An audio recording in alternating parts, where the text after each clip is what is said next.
안녕하세요. 곽복선 교수입니다. 오늘은 원포인트 중국 역사, 영웅이냐 사이코냐 한무제란 제목으로 말씀드리겠습니다. 중국에서 흔히 일컬어지는 진, 황, 한무란 네 글자가 있습니다. 진시황과 한나라, 무제란 뜻입니다. 그럴 정도로 한무제는 중국 사람들의 가슴속에 위대한 임금으로 남아 있습니다. 그런데 제가 한무제의 기록을 보다 보니까요, 한무제는 엄청난 웅제 대략, 즉 국가를 융성하게 하는 아주 웅대한 기상과 재능도 있고 전략도 있었지만, 또 한편으로 보면 대단히 사이코적인 기질이 있었다는 것을 알게 됐습니다. 한무제는 7살에 황태자가 되고 16살에 그의 아버지인 경제가 죽으면서 제위에 오르는데요. 22살 때까지는 그의 할머니인 두 태왕 태후가 수렴 청정을 했습니다. 그래서 외척들이 정치를 했는데요. 본인이 22살에 친정을 시작했고 70살까지 48년 동안 엄청난 영토 확장 전쟁을 했습니다.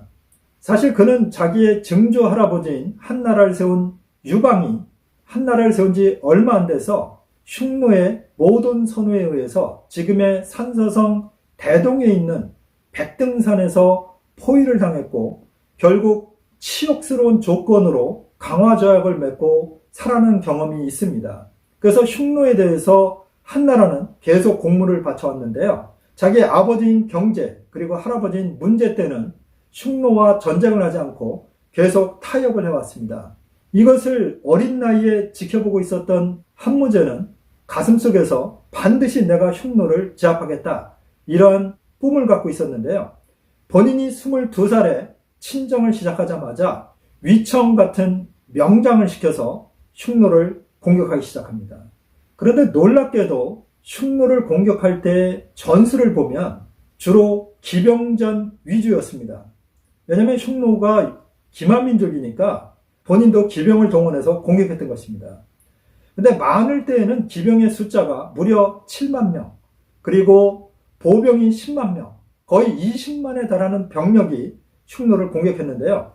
결국 끈질긴 한무제의 공격에 의해서 흉노는 저 멀리 북쪽으로 도망가 버렸습니다. 사막 북쪽이라고 해서 막북이라고 그러는데요. 막북 지역으로 도망갔습니다. 한무제는 흉노만 공격한 게 아니라 당시에 한반도 북부에 있었던 고조선도 공격했고요. 물론 고조선에 한상군을 설치했죠. 그리고 베트남의 중북부 지역도 공격해서 한나라 땅으로 만들었고, 당시에 민월이라고 해서 여전히 독립 상태로 있었던 절강성 남부, 그리고 복건성, 광동성을 완전히 한나라의 판도로 집어넣습니다. 그리고 서역지방도 장건을 외교사절로 보냈을 뿐만 아니라 병력을 동원해서 평정하면서 실크로드를 개척했습니다. 그리고 그는 농업을 장려하고 흉노를 공격할 뿐만 아니라 흉노를 막기 위해서 진시황 때 세웠던 만리장성을 수리하고 새롭게 2천리에 달하는 장성을 축조했습니다. 궁궐도 여러 개 졌고요. 물자 유통이 잘 되도록 강들을 준설하고 좋은 시스템을 정비했습니다. 이런 것만 보면 상당히 뛰어난 임금임에 틀림없습니다. 그러나 그의 생애에 28차례나 엄청난 대규모의 전쟁을 했는데요. 여기에는 작은 전쟁들은 다 뺀 겁니다. 병력이 최소한 몇만 명이 동원된 이런 전쟁만 28차례가 있었는데요. 생각해 보시면 얼마나 많은 국가의 재정이 들어갔겠습니까? 그래서 역사가들은 한족의 입장에서 보면 대단히 뛰어난 일을 했지만 백성의 입장에서 보면 너무도 어려웠겠다, 이런 평가를 하고 있습니다. 백성들 입장에서 보면 늘 세금을 내야 됐고 항상 노역에 시달려야 했습니다. 그러니까 한무제 본인은 좋았을지 몰라도 국가 전체로 볼 때는 상당히 어려운 입장에 있었죠. 하지만 한무제는 여러 가지 정책 중에 잘한 게 있는데요. 인재 등용에 있어서 찰거 제도를 도입해서 교렴이나 혈량, 방정 같은 시스템을 통해서 인재들을 뽑았습니다. 이것을 통해서 당시 귀족 세력이나 왕족들에 대해서 견제를 했고, 실제 승상이나 주요한 자리를 평민 출신들로 채웠습니다. 물론 여기서 말하는 평민은 완전한 평민은 아닙니다. 사실 4대부에 속했는데 이제 귀족이 아닐 뿐이죠. 그리고 자기가 없던 사람들인데요. 어쨌건 당시로 보면 이제 평민들인데요. 우리가 잘 아는 동중서라든가 동방사, 공손호, 상홍리안 같은 사람들이 그런 사람들입니다. 그리고 무장으로는 위청, 곽거병 같은 명장들이 있었습니다. 이들도 사실 귀족 출신이 아닙니다. 그리고 한무제는 외척들을 싫어했기 때문에 본인이 친정을 나서면서부터 외척들을 전혀 중용하지 않았습니다. 그리고 그의 두 번째 황후도 자기의 누나인 평양공주의 가기, 즉 춤을 추고 노래를 잘 부르던 여자였던 위자부였습니다. 위자부는 미모가 뛰어났을 뿐만 아니라 아주 마음씨도 고운 여인으로 알려져 있는데요. 위자부의 아들인 태자가 됐습니다. 그런데 문제는 그렇게 유교를 중시하고 태학도 세우고 오경박사도 세우고 각 지역에 학교를 세워서 유학을 장려했던 한무제이지만 본인 스스로는 유학보다는 도교 쪽에 빠져서 본인도 불로장생을 꿈꿨습니다. 그래서 한 번은 지금의 산동성 복례시에 가서 바다 한가운데 신선들이 산다는 동네에 가겠다, 이렇게 마음을 먹고 갔었는데요. 그때 열흘 동안 비가 내리고 강풍이 불어서 배를 띄울 수 없었기 때문에 결국은 포기하고 돌아왔다는 고사가 있을 정도로 본인이 불로장생을 꿈꿨지만 결국은 이루지 못했죠. 그리고 성격적으로 볼 때 굉장히 성격이 괄괄했다고 합니다. 그리고 엄청 잔혹해서 자기가 명령을 했는데 제대로 진행이 안 되면 바로 관리들을 처형했습니다. 다른 황제들은 적어도 관리들의 상황을 살펴보고 여러 재판제들을 통해서 죽였는데 한무제는 그렇게 하지 않았습니다. 홍리라고 그러죠. 고문을 가하는 기술자들을 많이 기용해서 자기 말을 듣지 않는 관료들을 바로바로 직결 처분했습니다. 생애 중에 13명의 승상을 기용했는데요. 이 13명 중에 병으로 죽은 4명을 빼고는요, 이 병으로 죽은 것도 그냥 죽은 게 아닙니다. 너무 스트레스를 받아서 재직 중에 병으로 죽은 건데요. 나머지 9명은 어떻게 보면 비명 행사했다고 볼 수도 있습니다. 2명은 자살했고요. 3명은 처형당했고요. 4명은 죄를 얻어서 감옥에 갇히면서 면직이 됐습니다. 이것만 봐도 한무제는 상당히 잔혹한 사람이었다는 것을 알 수 있습니다. 그런데 태자인 유거가, 즉 위황후의 아들이었던 유거가 37살이 됐을 때에 이 태자와 관계가 좋지 않았던 강충이란 자가 무고를 합니다. 태자가 인형을 묻어서 황제를 저주했다, 이러한 죄목을 씌웠는데요. 태자 자리에 있는 유고가 어떻게 그런 짓을 하겠습니까? 그런데 그때 이미 나이가 60을 넘겼던 한무제는 너무나 의심이 많았기 때문에 이것저것 물어보지 않고 태자에게 죄를 물었고 위황후를 폐위시켰습니다. 그래서 위황후는 본인의 결말을 알기 때문에 그 자리에서 자살했고요.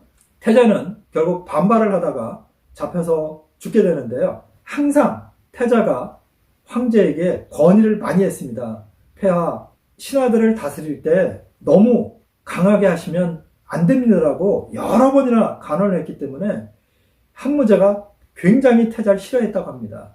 자기를 닮은 강력한 황제를 원했는데 너무 유약하지 않느냐, 이렇게 이제 평가했다고 그러는데, 한 번은 그 위황후가 그 얘기를 듣게 됐습니다. 그래서 태자를 불러서 타일렀습니다.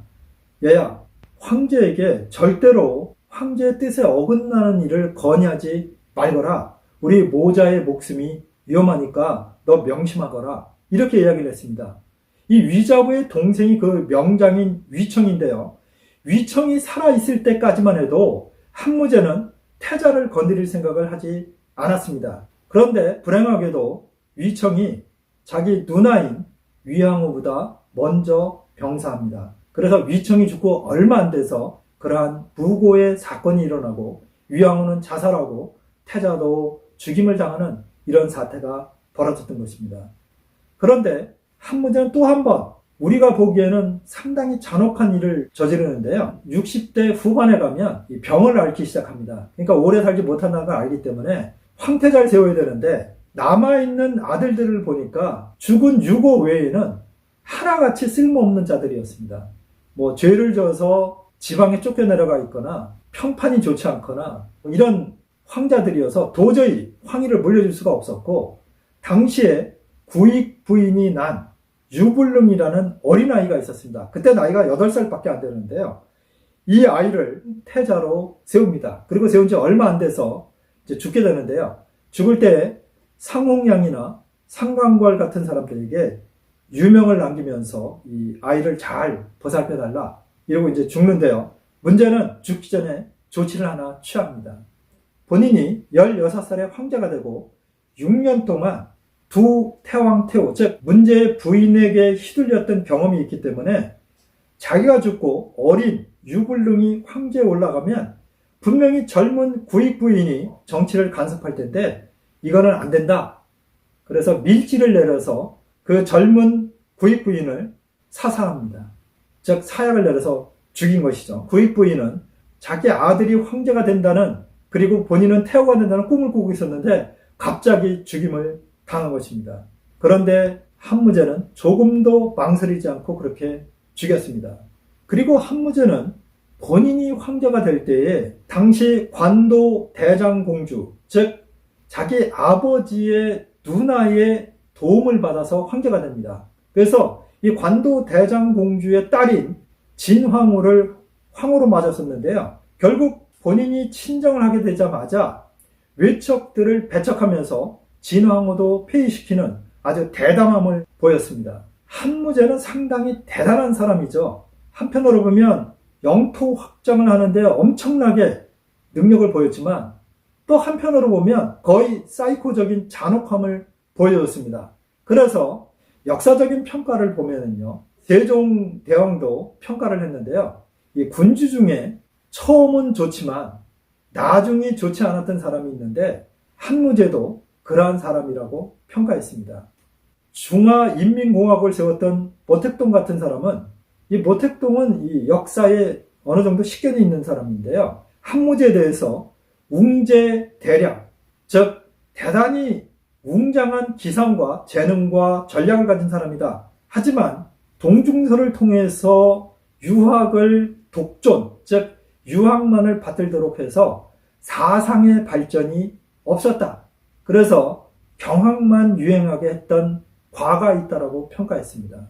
저는 사실 여기서 많은 에피소드를 드리지 못하지만 한무제의 일생을 제가 살펴보면 한무제는 엄청난 공적을 세웠던 황제임에는 틀림없습니다.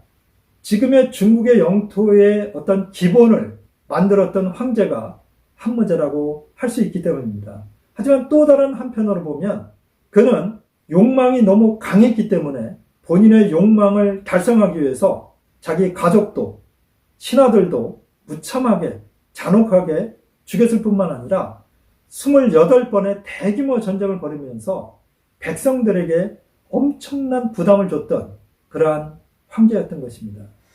오늘은 중국 역사에서 진시황과 더불어 위대한 군주로 꼽히지만 그의 위대성과는 달리 사이코적인 그 잔혹성을 보였던 한무제에 대해서 말씀드렸습니다.